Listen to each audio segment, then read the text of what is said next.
தமிழ் சினிமாவுல இன்னைக்கு இருக்கக்கூடிய விஜய், அஜித், தனுஷ், சிம்பு, விஜய் சேதுபதி மாதிரியான நடிகர்களோட ரசிகர்களுக்கு ராமராஜன் அப்படிங்கிற நடிகரோட ஆளுமை என்ன அப்படின்னு கேட்டா தெரிஞ்சிருக்குமா அப்படிங்கிறது சந்தேகம் தான். 20 வருஷத்துக்கு முன்னாடி எல்லா தயாரிப்பாளர்களும் உச்சரிச்ச ஒரு பேர் தான் ராமராஜன். ராமராஜனை வச்சு ஒரு படமாவது இயக்கிடணும் அப்படின்னு எல்லா இயக்குனர்களும் ஏங்குன காலம் அது.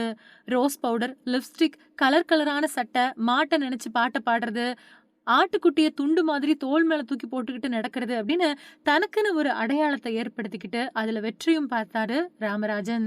சினிமாவுக்காக பொதுப்பணித்துறையில கிடைச்சிருந்த வேலையை விட்டுட்டு வந்தவர் தான் ராமராஜன். தன்னோட படங்கள்ல மது குடிக்கிறது, புகைப்பிடிக்கிறது மாதிரியான காட்சிகள்ல நடிக்கவே நடிக்காதவரு.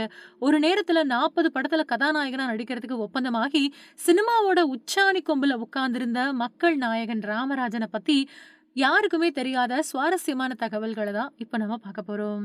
1958வது வருஷம் அக்டோபர் மாசம் 18ஆம் தேதி சிவகங்கை மாவட்டத்துல இருக்கக்கூடிய ஓக்கூர் அப்படிங்கிற கிராமத்துல ராமையா, வெள்ளையம்மாள் தம்பதியினருக்கு மகனா பிறந்தவர் தான் ராமராஜன். இவரோட இயற்கை பெயர் குமரேசன் அப்படிங்கிறது தான்.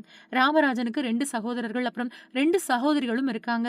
ராமராஜனோட அப்பா ராமையா ஒரு நாடக நடிகர். இதனால ராமராஜன் பிறந்த கொஞ்ச வருஷத்திலேயே அவரோட குடும்பம் முழுக்க சிவகங்கையில இருந்து மதுரை மாவட்டம் மேலூருக்கு குடிபெயர்ந்துருச்சு. மேலூர் அரசு பள்ளியில தன்னோட பள்ளி படிப்பையும், மேலூர் அரசு கலைக்கல்லூரியில பட்டப்படிப்பையும் முடிச்ச ராமராஜனுக்கு சின்ன வயசுல இருந்தே சினிமா மீதான ஆர்வம் இருந்துட்டு வந்துச்சு. அதிகமான சினிமா படங்களை பார்த்து வளர்ந்திருக்காரு. சினிமாவுல நடிகராக ஆசைப்பட்ட இவரு அவர் சொந்த ஊர்ல தொடங்கப்பட்ட அப்பல்லோ நாடக கலாமன்றம் அப்படிங்கிற நாடக குழுவுல இணைஞ்சு நடிக்க ஆரம்பிச்சாரு. ஆசையின் விளைவு, இன்ப முறிவு அப்படிங்கிற நாடகங்கள்ல துணை கதாபாத்திரத்துல நடிச்சாரு. பண்ணையார் மகள் அப்படிங்கிற நாடகத்துல கதாநாயகனா நடிச்சு நிறைய பேரோட பாராட்டுகளையும் பெற்றாரு. தொடர்ந்து நாடகத்துல நடிச்சிட்டு வந்த ராமராஜனுக்கு அடுத்து சினிமாவுல நடிக்கணும் அப்படிங்கிற எண்ணம் வந்துச்சு. ஆனா சினிமாவுல நடிக்கணும் அப்படின்னா சென்னைக்கு போகணும், அங்க யாரையும் தெரியாது அப்படின்னு தயங்குன ராமராஜன் தன்னோட சினிமா ஆசைய மனசுல வச்சுக்கிட்டே நண்பர் ஒருத்தர் மூலமா மேலூர்ல இருந்த சிட்டி சென்டர் திரையரங்குல வேலைக்கு சேர்ந்தாரு. மேனேஜர், ஆபரேட்டர் அப்படின்னு எல்லா வேலைகளையும் செஞ்சுட்டு வந்த ராமராஜனுக்கு சம்பளம் 22 ரூபாய் தான். அந்த சம்பளம் போதாத காரணத்தினால புதுசா திறக்கப்பட்ட கணேஷ் திரையரங்குல 90 ரூபாய் சம்பளத்துக்கு சேர்ந்திருக்காரு. பணமா நடிச்சாலும் சினிமாவில் ஒரு சீன்லயாவது நடிச்சிடணும் அப்படிங்கிற உறுதியோட திரையரங்கத்துல வேலை செஞ்சுக்கிட்டு இருந்திருக்காரு. தினமும் 3 ஷோ பார்த்துட்டு வந்த ராமராஜன் எம்ஜிஆர் படங்களை விரும்பி பார்த்தது, சினிமாவில் நடிச்சா அவரை மாதிரி கலர் கலரா ட்ரெஸ் போட்டுக்கணும் அப்படின்னு ஆசைப்பட்டிருக்காரு. திரைப்பட போஸ்டர்கள் அப்புறம் திரைப்பட பெட்டிகளை வாங்குறதுக்காக அடிக்கடி மதுரைக்கு போயிட்டு வந்த ராமராஜன் திரைத்துறையினர் கூட ஏற்பட்ட பழக்கத்தின் காரணமா இயக்குனரும் தயாரிப்பாளருமான ராமநாராயணன் கிட்ட உதவி இயக்குனரா வேலைக்கு சேர்ந்திருக்காரு.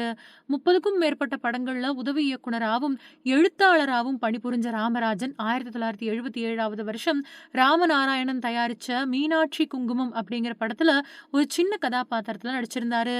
அதை தொடர்ந்து அவர் இயக்குன சட்டத்தை திருத்துங்கள் அப்படிங்கிற படத்திலையும் உதவி இயக்குனரா இருந்துகிட்டே சின்ன சின்ன கதாபாத்திரத்துல நடிச்சிட்டு வந்தாரு ராமராஜன். 1985வது வருஷம் நடிகர் பாண்டியராஜன் இளவரசி நடிப்புல வெளியான மண்ணுக்கேத்த பொண்ணு அப்படிங்கிற படத்தை இயக்கி தமிழ் சினிமாவுல இயக்குனரா முதல்ல அறிமுகமானாரு.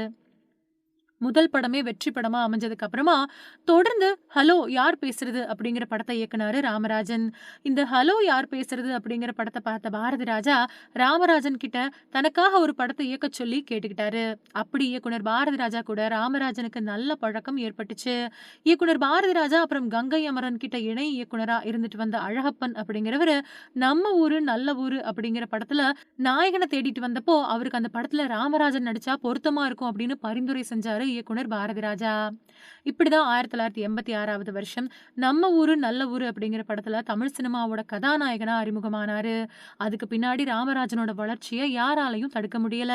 தமிழ் சினிமாவுல வசூல் சக்கரவர்த்தியா உருவெடுத்து தமிழ் சினிமா ரசிகர்கள் மத்தியில தனக்குன்னு தனி இடத்தை பிடிச்சு வச்சிருக்காரு.